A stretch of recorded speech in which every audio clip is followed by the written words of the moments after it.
कि वो कौन से अवामिल हैं। उन अवामिल को जानना जरूरी है जिनकी वजह से दहशतगर्दी मौजूद। पहली वजह नेशनल एक्शन प्लान के नुकात पर कुल्लन अमल करना नहीं। दूसरी वजह दहशतगर्दी के मामले पर सियासत करना और कौम को उस सियासत में उलझाना। तीसरी वजह भारत का अफगानिस्तान को पाकिस्तान के खिलाफ दहशतगर्दी के लिए बेस ऑफ ऑपरेशंस के तौर पर इस्तेमाल करना। चौथी वजह अफगानिस्तान में दहशतगर्दों को महफूज पनाहगाहें और जदीद हथियारों की दस्तयाबी। और पांचवी वजह दहशतगर्दी के पीछे एक टेरर क्राइम नेक्सस है जिसको मुकम्मल तौर पर मकामी और सियासी पुष्टपनाही हासिल है। पंजन सबबन जे करे दहशतगर्दी मौजूद है। पहिरियों नेशनल एक्शन प्लान जे समूरन नुक़्तनि ते मुकम्मल अमल दरामद न थियण आहे।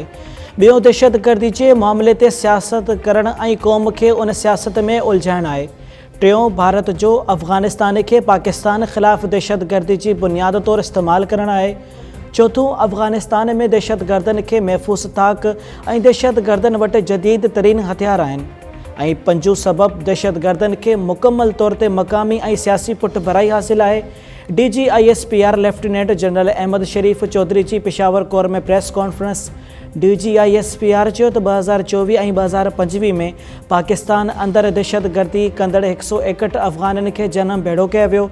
अफ़गानिस्तान के बॉर्डर का पाकिस्तान में दाख़िल थियण की कोशिश कंदड़ 135 ख़ारजिन के मारियो वियो। 2 सालन दौरान मारिजी वियल 3 आपघाती बमबार भी अफ़गानी शहरी हुआ।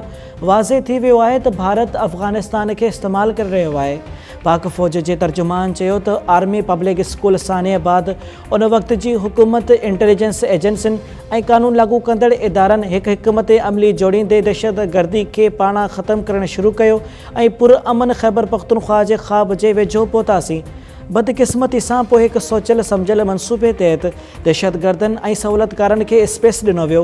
हिते गवर्नेंस ऐं अवामी भलाई के कमन के जानी वाणी कमज़ोर किया वियो। एक गुमराह कंदड़ बयानियूं ठाहिण की कोशिश कई वई। नतीजो अज खैबर पख्तूनख्वा जो बहादुर ऐं गयूर अवाम पंहिंजे रत ऐं कुर्बानी ज़रिए भोगे रहियो आहे। सिंध ऐं पंजाब में दहशतगर्दी न थियण जो बुनियादी कारण इहो आहे त उते गवर्नेंस कायम आहे। क्या आज हम एक बयानिए पे खड़े हैं? क्या आपको ये आवाज नहीं आती कि इन दहशतगर्दों से बातचीत कर ली? हमारे सियासतदानों ने, तमाम हुकूमतों ने कहा, तमाम सूबाई हुकूमतों ने कहा अगर दहशतगर्दी को खत्म करना है तो आपने टेरर क्राइम नेक्सस को ब्रेक करना है। जब आपके कानून नाफिज करने वाले अदारे इसमें काम करते हैं तो उनकी पुष्टपनाही के लिए मुख्तलिफ जगहों से आवाजें आती हैं। 2014 में ये फैसला हो गया था कि जो अफगान मुहाजिरीन हैं उनकी रिपेट्रिएशन करनी है। आज ये बयानिया कहां से आ गया कि आप इनको वापस नहीं भेजना? पिछले 3 महीने में 3984 टेररिस्ट इंसिडेंट्स हैं। उनमें से 70% खैबर पख्तूनख्वा में क्यों है? कि ये जो दहशतगर्दी के आपको यहाँ पे ब्लॉग्स नजर आ रहे हैं, इंसिडेंट्स नजर आ रहे हैं, ये आपको सिंध में और पंजाब में क्यों नहीं नजर आ रहा? इसकी बुनियादी वजह ये नहीं है इन सूबों में गवर्नेंस कायम है, वहां की पुलिस और कानून नाफिज करने वाले इदारे काम कर रहे हैं। और हमारे इस अजीम सूबे में यहाँ पे क्या हो रहा है? यहाँ पे बजाय इसके कि दहशतगर्दी को परफॉर्मेंस से, गवर्नेंस से, कानून की अमलदारी से खत्म किया जाए, इसको सुबाइयत का रंग दिया जाए, इस पर सियासत की जाए। क्या ये बजाते खुद एक मुजरमाना अमल नहीं है? अमुन जो नोबेल इनाम वेनेज़ुएला जी नारी मारिया कोरोना मचाडो खे ॾिनो वियो। अमेरिकी सदर डोनाल्ड ट्रंप जो ख्वाब पूरो न थी सघियो। अमन नोबेल इनाम के ऐलान की तकरीब नॉर्वे के गादी वारे शहर ओस्लो में थी। कमेटी मारिया कोरोना मचाडो के वेनेज़ुएला में जमहूरियत के हथी ॾियण ऐं आज़ाद इलेक्शन लाइ कोशिशुनि के एतराफ़ में ॾिनो वियो। एवॉर्ड रस्मी तौर 10 दिसंबर ते पेश किया वेंदो। नोबेल अमन कमेटी तरफ़ां हलंदड़ साल 338 नामज़दगियुनि ते गौर कयो वियो। सदर ट्रंप बि शामिल हो ऐं हलंदड़ साल बि इनाम हासिल करण में कामयाब न थियो। मारिया कोरोना वेनेज़ुएला में जमहूरियत लाइ भरपूर किरदार अदा कयो ऐं केतिरियूं ई मुश्किलातूं बर्दाश्त कयूं। औरकज़ई हमले में मुलविस दहशतगर्दन खिलाफ जवाबी ऑपरेशंस जारी। इंटेलिजेंस की बुनियाद ते औरकज़ई ज़िले के इलाइक़े जमाल माया में ऑपरेशन फायरिंग की ॾेवट दौरान 3 भारतीय इंस्पोर्ट्सड ख़ारजी दहशतगर्द जनम भेड़ा। कामयाब ऑपरेशंस दहशतगर्दन के नापाक हमले जो बदलो आहिनि। दहशतगर्दनि जे मरकज़ी सहूलियतकारनि खे अंजाम ते पहुचायो वियो। इलाइक़े में वधीक दहशतगर्दनि जी ॻोल्हा ऐं ख़ात्मे लाइ क्लीयरेंस ऑपरेशन जारी। पाक फ़ौज भारतीय सरपरस्ती में थींदड़ दहशतगर्दी जे मुकमल ख़ात्मे लाइ पुरअज़म ऐं साबित क़दम आहे। ॿ ॾींहं अॻु औरकज़ई में सिक्योरिटी फोर्सिस जे ऑपरेशन दौरान लेफ्टिनेंट कर्नल ऐं सेकेंड एंड कमांड मेजर समेत 11 जवान शहीद थी विया हुआ। सिक्योरिटी फोर्सिस जी जवाबी कार्रवाई में 19 ख़ारजी दहशतगर्द मारिजी विया हुआ।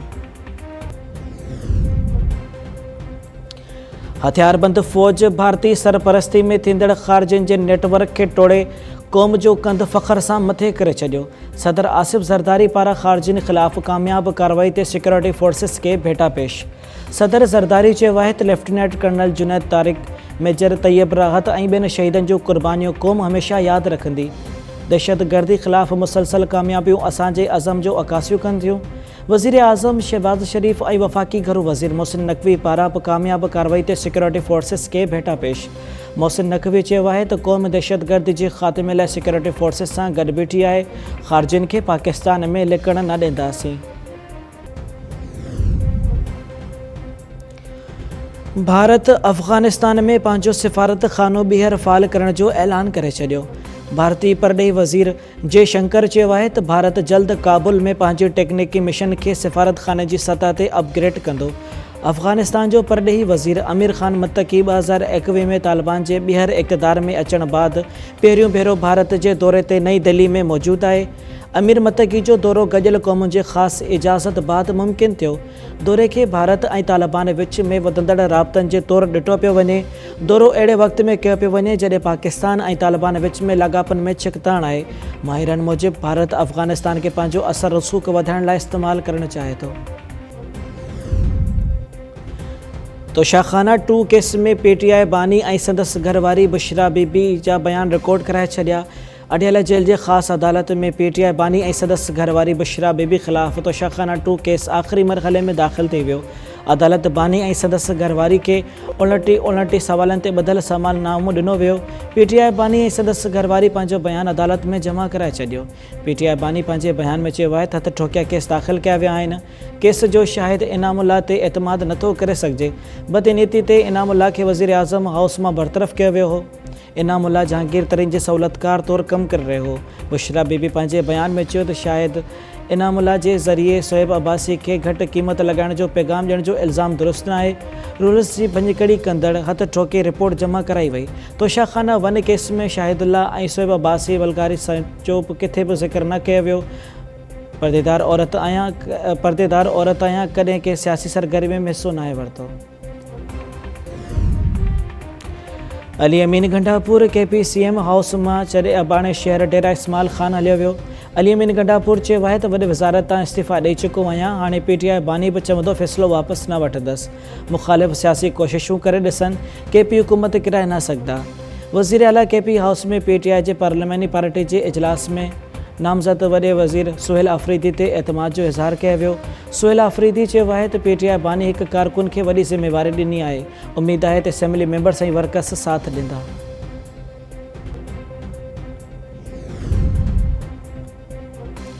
पंजाब में 10 ॾींहंनि लाइ कलम 144 लागू हथियारनि जी नुमाइश, जलसनि, जुलूसनि ऐं धरणनि ते पाबंदी हूंदी।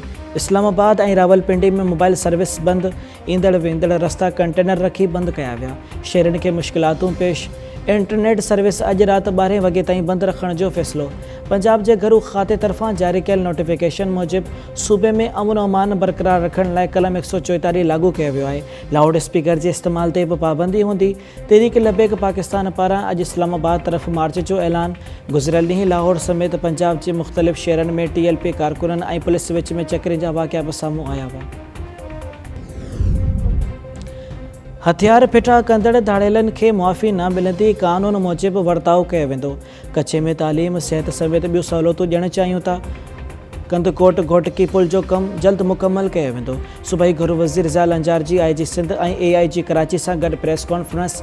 ज़ियाल अंजार चयो त कराची में भतेखोरी ते गिणती आहे। माज़ी जीअं ॿीहर कराची में भतेखोरी जी इजाज़त न ॾींदासीं। भतेखोरी में मुलविस 4 जवाबदार मारिजी विया आहिनि। वापारी बिरादरी सां गॾु आहियूं, मसइला हल कंदासीं। गैर क़ानूनी तरसियल अफ़गाननि समेत ॿियनि परॾेहनि जी निकाले लाइ मुहिम हलाइण जी ज़रूरत आहे।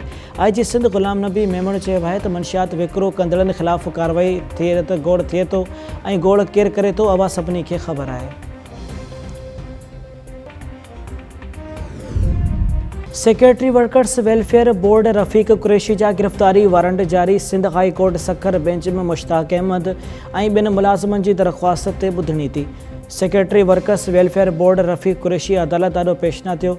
अदालत secretary workers welfare board Rafiq Qureshi जा ज़मानत जोॻा गिरफ़्तारी वारंट जारी कंदे 14 अक्टूबर ते पेश थियण जो हुकुम ॾेई छॾियो।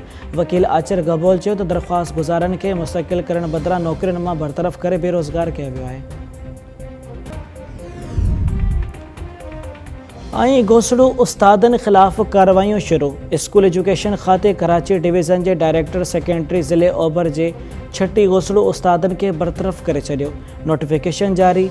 बरतरफ़ कयल उस्तादनि में हाज़िक अली, इफ़्तिख़ार अहमद, सोबिया, नदीम, वकास, मुनवर, हिना, हबीब, तनवीर, मोहम्मद फैसल ऐं मजीद समेत ॿिया शामिल 28 उस्तादनि खे ड्यूटी तां गैर हाज़िर हुजण ते वार्निंग लेटर बि जारी करे छॾिया। डायरेक्टर सेक्रेटरी कराची मूजिबि बरतरफ़ कयल उस्तादनि खे पहिरियां शोकास नोटिस सुम्हाणिया विया हुआ पर ड्यूटियुनि ते न आया।